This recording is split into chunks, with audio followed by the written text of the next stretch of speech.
Hey everyone, welcome back to the channel. Today we're diving into one of the most powerful and mysterious chapters in the New Testament, Matthew chapter 13, where Jesus shares a series of parables that reveal deep truths about the kingdom of heaven. If you've ever read them and thought, wait, what does that really mean? You're not alone. Let's unpack and read them together. First, a parable is a simple story used to illustrate a moral or spiritual lesson. Jesus often used images like farming, fishing, and baking to explain deep truths in a way that some would understand and others wouldn't. Parables then can be described as earthly stories with heavenly meaning. On the same day, Jesus went out of the house and sat by the sea. And great multitudes were gathered together to him, so that he got into a boat and sat, and the whole multitude stood on the shore. Then he spoke many things to them in parables, saying, Behold, a sower went out to sow. And as he sowed, some seed fell by the wayside, and the birds came and devoured them. Some fell on stony places, where they did not have much earth, and they immediately sprang up, because they had no depth of earth. But when the sun was up, they were scorched, and because they had no root, they withered away. And some fell among thorns, and the thorns sprang up and choked them. But others fell on good ground and yielded a crop, some 100-fold, some 60, some 30. He who has ears to hear, let him hear. And the disciples came and said to him, Why do you speak to them in parables? He answered and said to them, Because it has been given to you to know the mysteries of the kingdom of heaven, but to them it has not been given. For whoever has, to him more will be given, and he will have abundance. But whoever does not have, even what he has will be taken away from him. Therefore I speak to them in parables, because seeing they do not see, and hearing they do not hear, nor do they understand. And in them the prophecy of Isaiah is fulfilled, which says, Hearing you will hear, and shall not understand, and seeing you will see, and not perceive. For the hearts of this people have grown dull. Their ears are hard of hearing, and their eyes they have closed, lest they should see with their eyes and hear with their ears, lest they should understand with their hearts and turn, so that I should heal them. But blessed are your eyes, for they see, and your ears, for they hear. For assuredly I say to you that many prophets and righteous men desired to see what you see and did not see it, and to hear what you hear and did not hear it. Therefore hear the parable of the sower. When anyone hears the word of the kingdom and does not understand it, then the wicked one comes and snatches away what was sown in his heart. This is he who received seed by the wayside. But he who received the seed on stony places, this is he who hears the word, and immediately receives it with joy. Yet he has no root in himself, but endures only for a while. For when tribulation or persecution arises because of the word, immediately he stumbles. Now he who received seed among the thorns is he who hears the word, and the cares of this world and the deceitfulness of riches choke the word, and he becomes unfruitful.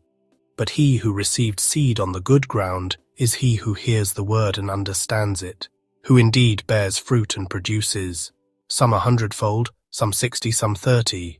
Another parable he put forth to them, saying, The kingdom of heaven is like a man who sowed good seed in his field. But while men slept, his enemy came and sowed tares among the wheat and went his way. But when the grain had sprouted and produced a crop, then the tares also appeared. So the servants of the owner came and said to him, Sir, did you not sow good seed in your field? How then does it have tares? He said to them, An enemy has done this. The servants said to him, Do you want us then to go and gather them up? But he said, No, lest while you gather up the tares, you also uproot the wheat with them. Let both grow together until the harvest. And at the time of harvest I will say to the reapers, First gather together the tares and bind them in bundles to burn them, but gather the wheat into my barn. Another parable he put forth to them, saying, The kingdom of heaven is like a mustard seed, which a man took and sowed in his field, which indeed is the least of all the seeds. But when it is grown, it is greater than the herbs and becomes a tree, so that the birds of the air come and nest in its branches. Another parable, he spoke to them. The kingdom of heaven is like leaven, which a woman took and hid in 3 measures of meal, till it was all leavened. All these things Jesus spoke to the multitude in parables.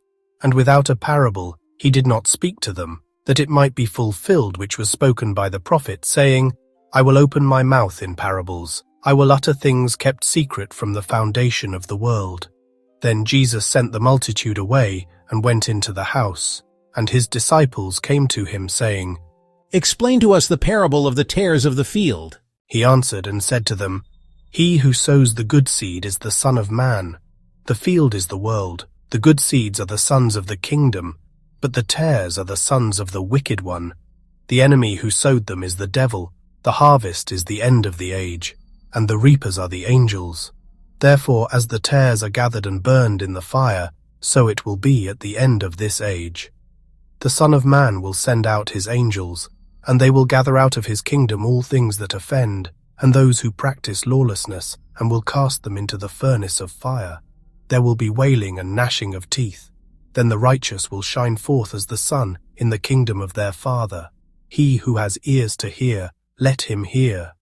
Again, the kingdom of heaven is like treasure hidden in a field, which a man found and hid, and for joy over it he goes and sells all that he has and buys that field.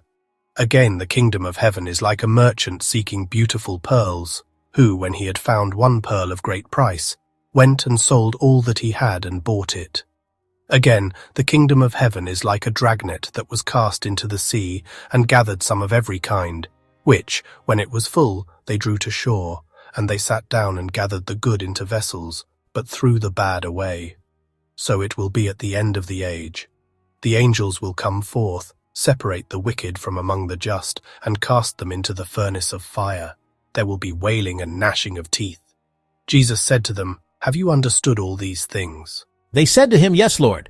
Then he said to them, Therefore every scribe instructed concerning the kingdom of heaven is like a householder who brings out of his treasure things new and old. Now it came to pass, when Jesus had finished these parables, that he departed from there. When he had come to his own country, he taught them in their synagogue, so that they were astonished and said, Where did this man get this wisdom and these mighty works? Is this not the carpenter's son? Is not his mother called Mary? And his brothers James, Joseph, Simon, and Judas? And his sisters, are they not all with us? Where then did this man get all these things? So they were offended at him. But Jesus said to them, A prophet is not without honor except in his own country and in his own house. Now he did not do many mighty works there because of their unbelief. Let us look deeper into each parable. This story is about a farmer who scatters seed on different types of soil: the path, rocky ground, thorny ground, and good soil. Each type of soil represents the condition of our hearts when we hear God's word. The path, people who hear but don't understand. The enemy comes and snatches it away. Rocky ground, people who get excited but fall away when trouble and trials come into their lives. Thorns, people who hear but the worries and riches of life choke the word from their hearts. Good soil, people who hear, understand, seek spiritual enlightenment, and produce a harvest. Lesson: How is your heart responding to God's word? The parable of the weeds. Matthew 13:24, 30, 36, 43. A farmer sows good seed, but an enemy secretly plants weeds. Both grow together until harvest time. Jesus later explains this. The good seed =, people of the kingdom. The weeds =, people of the evil one. At the end of the age, God will separate the righteous from the wicked. Lesson: Evil exists in the world, even among us, but God will deal with it at the right time. Trust his timing. The mustard seed and the yeast. Matthew 13:31, 33. Two mini parables, same message. Small beginnings can have big impact. Mustard seed starts tiny, grows into a large tree.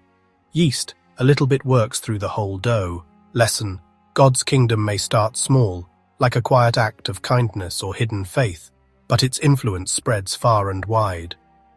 The hidden treasure and pearl. Matthew 13:44, 46. These parables show how valuable the kingdom of heaven is. A man finds treasure in a field, sells everything to buy it. A merchant finds a priceless pearl and does the same. Lesson: when you truly see the value of life with God, you'll gladly give up everything else for it. The net. Matthew 13:47-50. A fishing net gathers all kinds of fish. Then the good are kept, and the bad are thrown away. Just like the wheat and the weeds, this parable is about the final judgment. Lesson: not everyone who's in the net will be part of God's kingdom, but God's justice is coming. The parable of the householder. Matthew 13:51-52. Jesus wraps it all up with a short parable about a teacher who brings out treasures new and old from their storehouse. Lesson: if you understand these truths, you become someone who can share both old truths and fresh insights about God's kingdom. Matthew 13 is not just a collection of stories, it's a spiritual mirror, showing us what the kingdom is like and challenging us to reflect. What kind of soil am I? Do I value the kingdom above everything? Am I ready for the harvest? If this video helped make these parables clearer, drop a like, comment your favorite parable below, and subscribe for more Bible breakdowns every week. Thanks for watching, and remember, even the smallest seed of faith can grow into something life-changing.